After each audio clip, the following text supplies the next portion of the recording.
আমি এখানে ইনজাস্টিস করছি, আমি বৈষম্য করছি, আমি এরকম করতে পারি না, এটা এটা মানবাধিকার বিরোধী, আমি এভাবে গুম করতে পারি না, খুন করতে পারি না, আমি যত যাই করে ফেলি উন্নয়ন, তার পরিপ্রেক্ষিতে আমি একটা মানুষকে যে মেরে ফেললাম সেটা ফিরিয়ে দিতে পারবো না। এটা হচ্ছে গিল্ট। আর সেই হচ্ছে যতক্ষণ কেউ দেখছে না আমি কি করছি, আমি কত মানুষকে গুম করে রেখেছি 15 বছর ধরে, কেউ দেখছে না, কেউ জানে না, আয়নাঘর তো আমরা কেউ জানতাম না, আমি ততক্ষণ পর্যন্ত খারাপ কাজ করতে পারি যতক্ষণ পর্যন্ত অন্য কেউ না দেখে। হ্যাঁ, এখন বিষয়টা হচ্ছে যখনই রাষ্ট্র শাসনের উদ্দেশ্যে এই নাগরিকদের পৃথক পরিচয়গুলোকে আইডেন্টিফাই করবে, চিহ্নিত করতে শুরু করবে, সেই মুহূর্ত থেকে রাষ্ট্র আসলে ইনএভিটেবলি বৈষম্য করা শুরু করবে।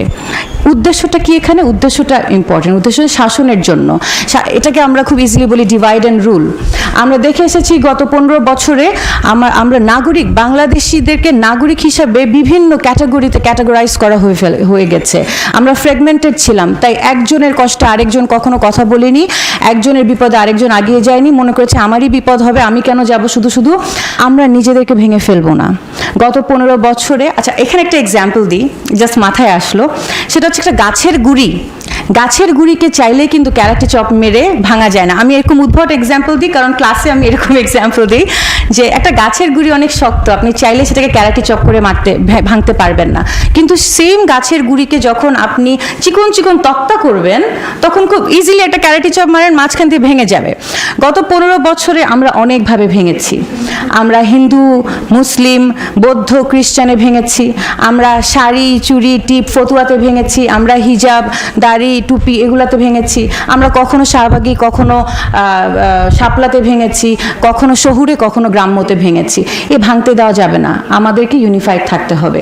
আপনি কাকে ভোটটা দিবেন, আপনি নেতা হিসাবে কাকে দেখেন, বা আপনি সরকার ব্যবস্থায় কাকে দেখতে চান, তাকে মার্কা বা তাকে নামে মনে করেন না নিয়ে আপনি তার ফল দেখবেন, তার কার্যক্রম দেখবেন। এবং সেটা দেখার জন্য এখন আপনার প্রশ্ন হতে পারে যে সে যদি নেতাকে না বানায় তাহলে কেমনে বুঝবে সে ভালো কি খারাপ নেতা? আপনি তার ফ্যামিলির দিকে দেখেন, তার ডে টু ডে মানুষের সাথে ব্যবহার দেখেন, তার ঘরের মধ্যে ঘরের মেম্বারদের সাথে তার ব্যবহার, বাবা মার প্রতি ব্যবহার, ছেলে মেয়ের প্রতি ব্যবহার দেখেন। আপনি দেখেন সে ছেলে মেয়েতে বৈষম্য করে কিনা। যদি আপনি তাকে ফ্যামিলির মধ্যে বৈষম্য করতে দেখেন, আপনি ধরে রাখেন সে যে কোনো রাষ্ট্রীয় পর্যায়ে যদি কোনো পদ প্রাপ্ত হয় সে সেখানেও নারী এবং পুরুষে বৈষম্য করবে। আপনি যদি দেখেন যে সে তার এক্সটেন্ডেড ফ্যামিলিতে ধনী গরিব আত্মীয়র মধ্যে বিভক্তি করে বা বৈষম্য করে, ধনীদের সাথে খুব ভালো ব্যবহার, গরিব আত্মীয়র সাথে সে মিসবিহেভিয়ার করছে, আপনি বুঝবেন যে তিনি যখন রাষ্ট্র পরিচালনায় বসবেন উনি সেখানে বিভিন্ন সোশ্যাল ক্লাসে বৈষম্য করবেন। তাহলে আমার মনে হয় যে এটা একটা বিষয়। হ্যাঁ, আগেই তো ভালো ছিলাম একটা ন্যারেটিভও আমরা দেখি আগে। আচ্ছা, যেহেতু নারীদের কথা বলছি হঠাৎ করে মনে পড়ে গেল, নারীদের ক্ষেত্রে শেখ হাসিনাকে উনি সবসময় জাহির করতে চেয়েছেন যে উনি নারী বান্ধব, উনি উইমেন এম্পাওয়ারমেন্টের জন্য কাজ করেছেন, এবং এটাকেই কিন্তু লাস্ট 15 বছর আমরা দেখে এসেছি দ্য ন্যারেটিভ। এখন এটার মোটিভ কী ছিল কেউ কখনো কিন্তু আমরা জিজ্ঞেস করিনি। ওনার মোটিভ ছিল সেলফ অ্যাগ্রেন্ডাইজমেন্ট।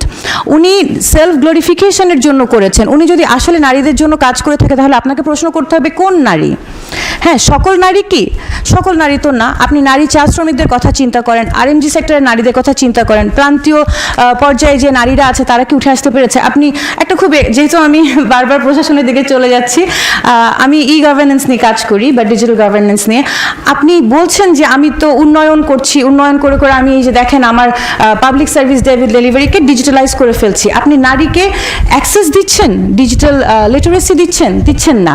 নারীকে সেই ডিজিটাল সার্ভিস, আপনি সার্ভিসকে ম্যানুয়াল থেকে ডিজিটাল নিতে পারেন, কিন্তু আপনার ফিমেল পপুলেশন যদি সেটার অ্যাক্সেস না পায় তাহলে তো আপনার সেই সেবা তার পর্যন্ত পৌঁছাচ্ছে না।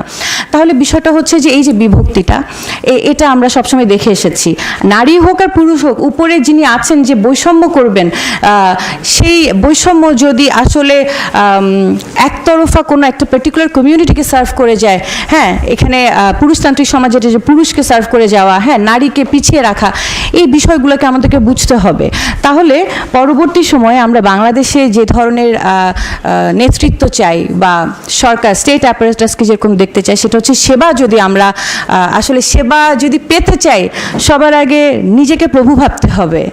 হ্যাঁ, আমরা নিজেকে প্রভু ভাবতে পারি না। আমরা খুব ইজিলি নিজেদের মধ্যে ঘৃণা, নিজেদের মধ্যে নিজেদের রাজনৈতিক আইডিওলজি বলেন, নিজের সংকীর্ণতা বলেন, সব কিছুতে অন্য কাউকে যে প্রভু বানিয়ে ফেলি। আমি যখন অন্য কাউকে প্রভু বানিয়ে ফেলবো, সেই মুহূর্ত থেকে কিন্তু আমি নিজেই নিপীড়নের শিকার হব। তাহলে আমার মনে হয় বাংলাদেশের জনগণের নিজেদেরকে আসলে বুঝতে হবে যে পাওয়ারের সোর্স তারা। আমরা যদি নিজেকে প্রভু না বানাতে পারি, হ্যাঁ, তাহলে আমরা কখনো শাসক থেকে সেবক পাবো না। কেউ না কেউ কখনো না কখনো কোনো না কোনো নামে আমাদেরকে শাসন করতেই থাকবে। শাসন না, আসলে শোষণ করতে থাকবে। এই বলে আমি শেষ করতে চাচ্ছি। অসংখ্য ধন্যবাদ। হয়তো গুছিয়ে বলতে পারিনি, তবে বলতে বলতে হয়তো শিখে যাব। অসংখ্য ধন্যবাদ সবাইকে।